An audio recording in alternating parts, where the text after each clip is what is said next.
What's going on, guys? Welcome back to Airohz Archery. If you guys are new to the channel, please drop a like if you guys like the video. If you haven't seen any of the other videos we've done, go check both of the other videos out. We've only got 3 out. This is the third and a part 2 to the first video that we did.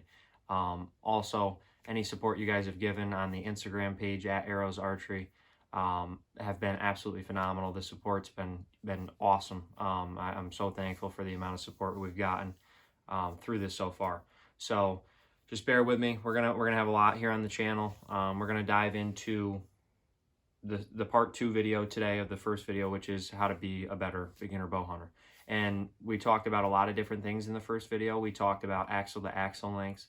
We talked about draw weight, draw length. We talked about brace height. We talked about cam timing and cam sync a little bit. We talked about let off. We talked about a lot of different things that I think are very important for people to know as soon as they get into it. And the reason for that is because a lot of people don't take into account a lot of those little things and how the bow works.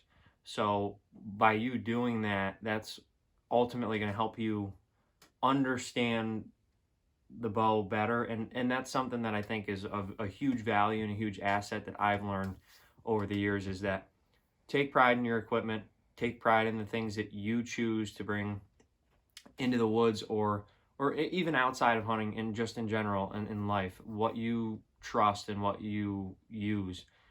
Find great value in that. Everyone's always going to have their opinions, and everyone's entitled to one, but we're not trying to establish just opinions here. We're going to talk about facts and stuff too, more so in the scouting videos, but this is ultimately just to kind of show you guys, between opinion and fact, what I've learned and how that's going to help. And we touched on that in the first couple of videos too. So a couple of things I want to talk about are exactly that, and what are the brands that I trust on the equipment that I use. And specifically today, we're going to talk about the bow in general, which is what most of these videos are going to be going forward right away. Eventually, we'll get into cool stuff like binoculars, range finders, even stuff like footwear, like waders, all kinds of different stuff. But we're gonna talk about the bow. So we're gonna talk about different things on the bow. And in the last video, we talked about quite a few different things. I'm gonna be using the Hoyt just because this is what I've had out during late season. This is the bow that I've been using as of late, and we're gonna kind of go through everything that I have on it. This is not really a rushed build. I don't want to call it a rushed build, but I bought this bow probably 3 or 4 months ago now. I would say 3 months ago. So, I mean, everything that I have on it, I kind of wanted to just use this bow in the woods. So I went and got stuff that I do trust. But at that same token, I do have a bunch of different stuff on this bow than I do my bow tech, which is in the case over here, which you guys will see further down the road. I just really like using this because it's probably the best bow to be able to show you guys everything and how advanced stuff can get. Now, before I show you guys anything on this, really quick, I wanted to show you guys Lancaster Archery. If you guys go on to Lancaster Archery, you can find just about anything archery related at all. If you order anything, whether it's a shirt or someone else's product that they have on there for their web show, or even any type of archery accessory, these guys carry everything that you could want. Even if you're building like your own archery store, they're absolutely phenomenal. I order a bunch of stuff from them every year, and they give you a catalog just about every time you order something for free. I can't say enough good things about them. Their customer service is also phenomenal. I've been buying a lot of stuff from them. They're a really good organization, and they're based out of Pennsylvania. So if you guys have anything that you want to get on your bow that you can't find anywhere else, they distribute so much products. And that's just what I've come to find, especially after being an archery tech myself. There's a lot of places that don't sell what those guys sell, and they really put trust into a lot of big name brands, as well as some starting out intermediate level to beginner level brands as well. So going into today, we're going to talk about a lot of stuff on the bow. And I think the first thing that I want to talk about that I think is overlooked is the sight. So your bow sight is one of the most important things on the bow. On this one, I'm running an Excel 1 pin. When I started out, I used a 3-pin, and the cool thing about the 3-pin is you can set yardages, so you don't have to ever do any type of moving on the actual site. So you would have 3 pins. You would have one typically set for 10, the second one set for 20, and the third one set for 30 yards. And what that's going to do is that's going to give you 3 fixed points where if you're a beginner archer, it's less tinkering you have to do, less uncomfortable you have to feel, and it's going to help you get your arrows on paper and figure out where you're hitting. And they're super easy to adjust if you go with a 3-pin. And I encourage everyone to try to sight their bow in. There's a lot of places that will help, especially with everything going on with COVID-19. A lot of ranges are closed, especially like the one at my work. If it's not big enough, the state will not allow you to be able to bring people in and shoot. So other than what we're going through right now, you can usually get someone else at a pro shop or an archery shop, wherever you decide to go. They can help set up your site and go through basically a full tune-up with you. And I would say if they're going to do a tune-up with you, talk to them, watch them, learn everything that you can that they're doing there, that they don't mind you looking over their shoulder, so to speak. And that's definitely going to help you down the road. Every time that you go to a pro shop, the other thing I can recommend too is if you get anything set up there, try to go to the same person. Because in the archery world, every archery tech has their own way of doing things, just as a lot of things in life. People have their own way of doing it and have opinions and things that they stand by as well. Outside of just brands, they have their own way of setting it up. So just be cautious about that. The 1-pin I really like, and I went to a 1-pin. The hard thing for me is that once I went to a 1-pin, I couldn't go back. And we're going to get into a lot of different things here on the channel, and one of them is going to be the differences in sights and what are the pros and cons of running different kinds of sights. I've shot way more deer with the 1-pin. It doesn't mean that the 1-pin is better than the 3-pin or a 5-pin or a 4-pin or a 2-pin, whatever number of pins. I even have a friend that has a 7-pin.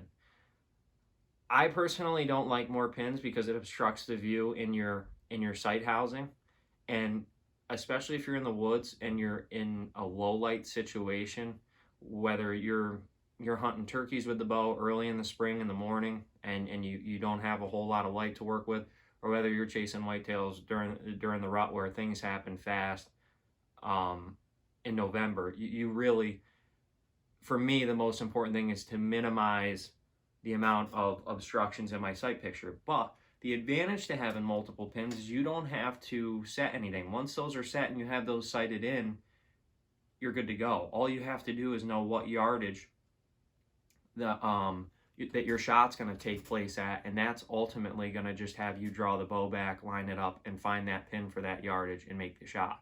I do like the 1-pin. You have a ton of different adjustments. You have left and right windage adjustments. You have first, second, and third axes on this, which is something we're going to dive into way later. The simplest way I can tell you guys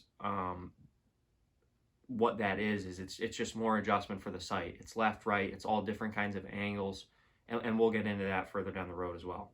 Another huge thing about the 1-pin for me is usually pin brightness, because the fiber optic wrapping that's wrapped all the way around the sight housing is usually dedicated to 1 pin, where you have separate fibers on a 3-pin or a multiple pin sight, which have to ultimately battle for light a little bit more. And I know that's not really the worst of concerns, because you can add a sight light, which is a small battery operated light that will attach right to your sight if it allows it, and it puts light directly into the fiber optic, and it'll ultimately brighten it up in your sight picture. My top 3 right now out of the ones that I've shot, whether it be 1-pin, 3-pin, or anything at all, just bow sights in general, I like black gold a lot. I'm running a black gold Ascent Verdict 1-pin on the Bowtech. This is an Excel AccuHunter 1-pin. And then I also have had a HHA Sports Kingpin. Those are probably the 3 brands I would recommend, especially if you're going towards a 1-pin. Spot Hogs are really good too, and there's a couple of other ones here and there that I really do like, but these are the ones that I've played around with the most. And like I said, I'm still trying stuff out. So I have a totally different setup, like I said earlier, than I do on that bow. And that is simply just to see if there's something that works better for me on a particular bow and setup based on how the bow is. kind of to go with that first video with the axle to axle, if there's something that works better for me on that particular bow, I'm also going to go that route. That's probably as far as I'm going to go into the sight right now. Like I said, with those Allen screws on the side of a 3-pin, all you do is you move them to adjust your shot. You move them up and down or left and right depending on where your shot is placed after you shoot it.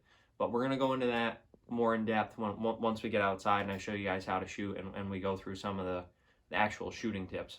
Now we're going to talk about probably the next most important thing to me is going to be the rest on the bow. And the rest on the bow is what the arrow shoots off of. There are so many different kinds of rests out there now. There's so many different kinds of variations of different rests. There's drop away rests, which is on this, which is there's a fork that comes up, or typically a shelf where that arrow sits, and that arrow drops. So when that arrow comes off of the rest, it's actually shooting through nothing but straight air, which makes the arrow fly truer, and it's, I think, my favorite type of rest after everything that I've used. There's also another one called a whisker biscuit or a fixed rest, which is what most bows typically come with. You can't really go wrong with them either. They're awesome. The whiskers on the biscuit, I've found, if I'm shooting a lighter arrow and I'm really trying to shoot very high speeds for whatever reason it would be, I like the dropaways better because you don't have the additive surface resistance that you would from a whisker biscuit, having all those whiskers touch the arrow. You're slowing your arrow down. Yes, it's minimal and probably very minimal, but if you're really concerned about speed, I would definitely say go with a dropaway because that's going to eliminate any little minimal errors you would have on speed reduction on your arrow. The dropaways have two main configurations, and that's a limb driven or a cable driven. The one that I have and the one that I always use is cable driven, and they're tied right into the cable here with a string, and that attaches to the rest. So what happens is when that cable goes under tension is it actually lifts that rest up, which usually means that you're drawed back. So when you draw back, that rest comes up. Now some bows, like the QAD that I have on the old bow that I had, it was a diamond. That QAD that was on that one will actually stay up, or you can actually flick it up and it will stay locked up as you draw. So if you're in a hunting situation, which I think is one of the coolest features about that drop away, is you can actually set the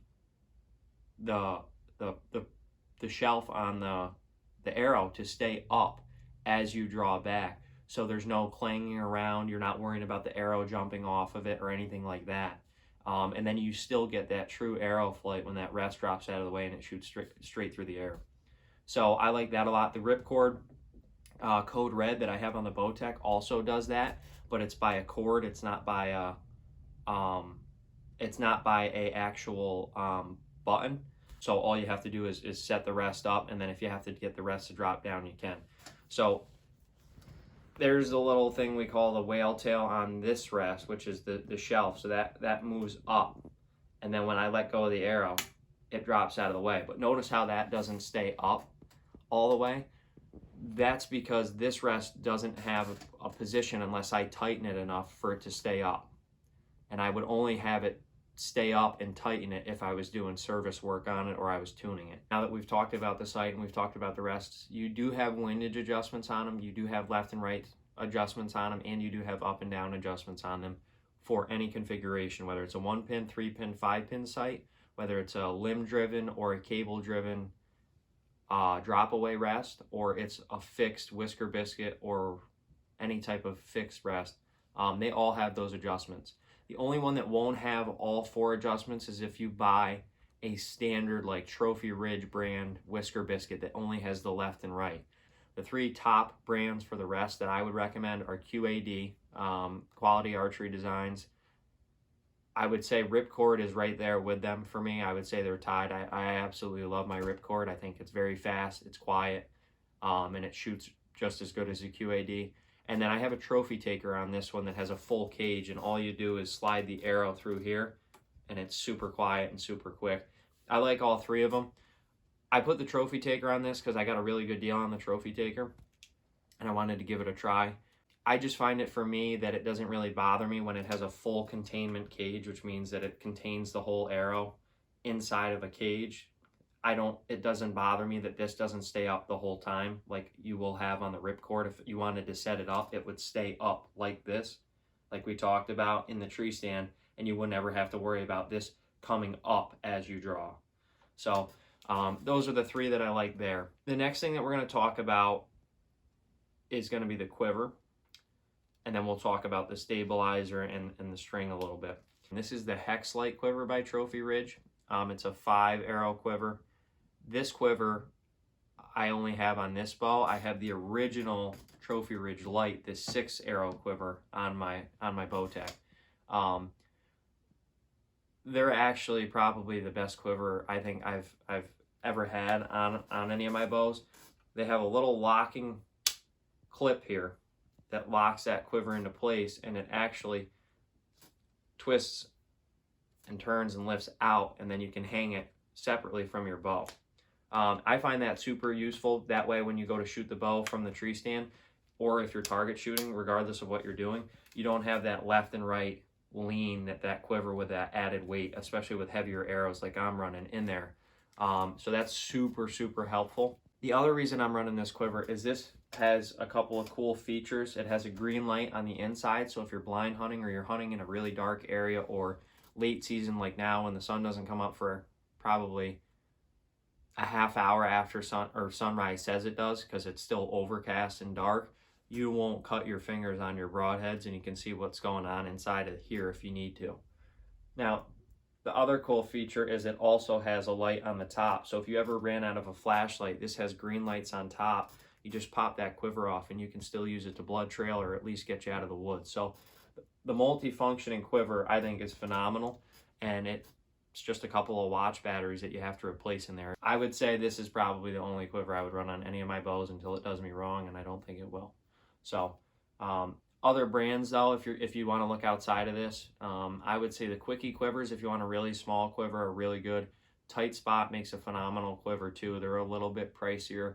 If you're looking for something relatively cheap, Dead Ringer makes a decent one that you can just throw and slap on your bow, and just get you something that you don't need inexpensive that'll hold your arrows.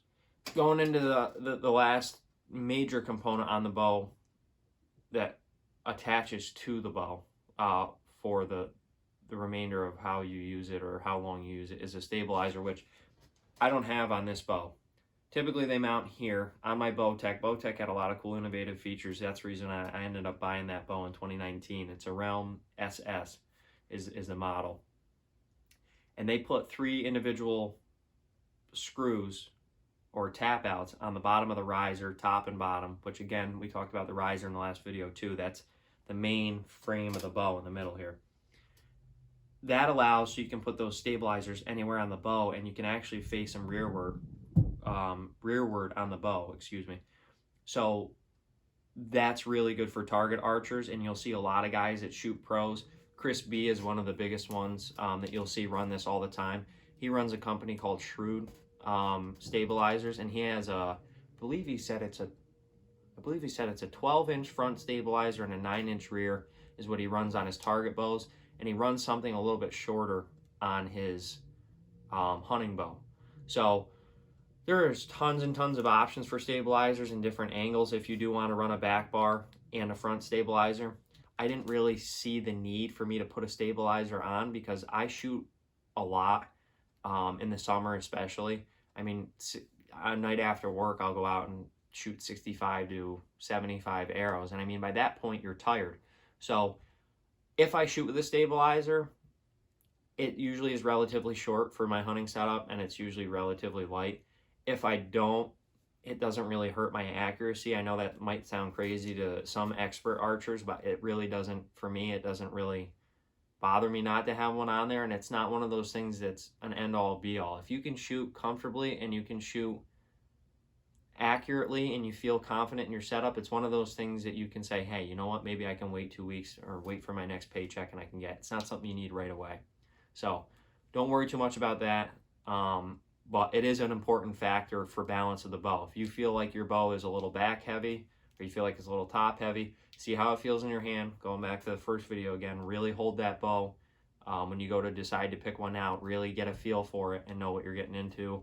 as far as feel before the shot, and that'll give you a good idea with stabilizers. So if I had to recommend any stabilizer brands, with that being said, if you guys are going to look into them, I would have to stick again to the ones that I've used, and I haven't used a whole lot. So I would stick with Bee Stinger. It's kind of a middle of the road to a higher end stabilizer. They make phenomenal stabilizers. Excel, like the site I have on here, also deals with stabilizers outside of their sites and a couple of other things like releases. So they make really well, or really good stabilizers. And I also really like New Archery Products, or NAP stabilizers, because they are probably the cheapest stabilizer out of the 3 brands, but the quality and the versatility and the innovations in their stabilizers, as far as it goes from a hunting standpoint, is pretty cool. They also even have one with a flashlight in it for predator hunting. So you could actually bow hunt at night with the stabilizer still on there and the light there. So those are the 3 that I would recommend. Now, as far as lengths go, you're going to come across that, and you're probably going to come across, if you're looking at a target stabilizer by accident or on purpose, whatever it be, you're going to run into weight probably too, with ounce weights on it. Don't worry so much about that. Get something light that's going to work for you. And then for the length, stick between 4 and 8 inches as far as the length goes for something that will be very good as far as keeping you efficient and keeping everything balanced on a hunting bow to start out. I wouldn't go any farther than an 8 inch as far as a length, whether it be front or back bar style or anything like that. So stick within that 4 to 8 inch range, and that should be good for you. Strings are one of those things that I think are really overlooked on the bow. I don't think enough people really realize how important they are. Obviously, they're the whole draw cycle motion of shooting the bow, and they're the driving force of the arrow. But you have to take into account that these have to be in just as good a shape as the rest of your bow and yourself. And the reason I think they're overlooked is because they can be overwhelmingly expensive when you go to look for strings. Now, this is a company called Gas Bowstrings. They've made a couple appearances to the ATA show, and after everything that I've heard, one of my buddies is actually very close to being a pro archer. He recommended these to me. He shot Winner's Choice, he shot ABB, which is America's Best Bowstrings, and he said he thinks these so far, after what he's seen, he likes these a lot. So I took his word for it. I looked into them, and I was going to buy them, but lucky enough, I got a 2-in-1 deal. I got the strings that I wanted to try out on a bow that I wanted. So so far, they've held up phenomenal. The amount of shots I put through this bow from when I bought it 3 months ago to now is probably closer to 500. And this already had probably 40 arrows through it on top of that. So we're approaching 600. So, I mean, for them holding up the way that they have, again, with quality care, with waxing it and doing everything that you need to do to maintain it, have been phenomenal. So, and then the other cool thing is you can always add in colors and do whatever you want to do as far as colors go. This is just what he had set up, so that's what I ran with. We'll do a different color on there going forward, but get a quality string, not something you need right away, and just personalize it if that's something that you want to do. If you're into that, I think you should. It's a cool feature, and it makes your bow your own. So guys, I grabbed my quiver off of the bow just so I'm not holding it in the frame the whole time. Now, one of the things that we're going to talk about in probably a 2-part video are going to be arrows and arrow selection. There is so much to do with arrows and arrow selection and field tip selection, and what weight should I be shooting, and what are spines, and what is the flex of it, what is the straightness that I see on the website when I look at arrows, or what diameter arrow means it's this letter, like what letter does it represent when I look for a knock size or a luminoc. So there's a lot to digest there. I actually custom fletched these myself. I bought the Boning Blazer Tiger Wraps from Lancaster Archery in that catalog I showed earlier, and I fletched them myself. I think they came out fantastic. I ordered them from Easton. They're called Easton Full Metal Jacket Injections. They only come in 4 millimeters for the Full Metal Jacket Injection version. They do sell an FMJ, which is again the aluminum and the carbon hybrid arrow, in a 5 millimeter, and they also make it in a 6 millimeter now. So they cover pretty much every standard arrow diameter except the 6.5 millimeter. Basically, just find an arrow. If you're going to shoot a lighter poundage, go with a heavier arrow. You don't need to make 40 and 50 yard shots like you see people sometimes take on TV. Don't get overwhelmed with that. The first 3 or 4 years that I hunted, I only shot at 20 yards all year round because that's what I was comfortable with. And there's no shame in that. Yes, you have more limited opportunities, but I will tell you what, those opportunities have such a higher success rate at 20 yards if that's all that you practice and you make shooting lanes and you prepare for 20 yards. I used to take pink labels and wrap them around trees, just like landmarking ribbons, and put them around trees 20 yards all the way around my tree stand. So anytime that anything came in there, when I didn't have the money to buy a rangefinder, I knew exactly what yardage that deer was at and I could maximize my opportunities there. Get yourself a heavy arrow is what I would recommend right now from the experience that I've used. Or just starting out, get you something that's going to be cheap enough that you can buy over and over if you lose them or break them, but at the same time get something that's going to work in the woods. Just about any arrow will work.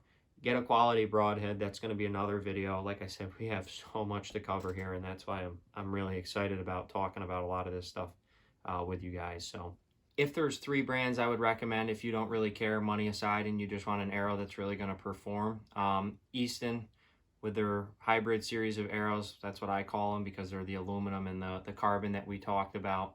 And the 4mm, 5mm, or 6mm, it doesn't really matter. The smaller the diameter, the more concentrated kinetic energy you're going to have up front. So any other FMJ series will be fantastic for you. If you want to stick to traditional carbon, I recommend that you check out the 4mm all carbon just injection arrows, the 5mm small diameter axis arrows, or just any of their smaller diameter carbon arrows outside of that will work phenomenal. I've shot Easton for 11 years straight. I really do like these. I've also played around with some other arrow brands. Black Eagle makes some phenomenal ones. And I've also shot a couple of Carbon Expresses. Carbon Express for me, though, has to be a heavier arrow in order for me to shoot them. That's just what I found. I like their heavier arrows better. I do not like their light arrows at all. So that's my preference there if you don't really care about the money. If you're talking about something just to shoot over and over and over and get you started, Victory is a great company for arrows all around, but their decimators are probably one of the most accurate arrows you can shoot for $29.99, I think, for 6 a box at most places for their decimators. So that's a phenomenal arrow and a phenomenal deal there. And they come in packs of 6, like I said.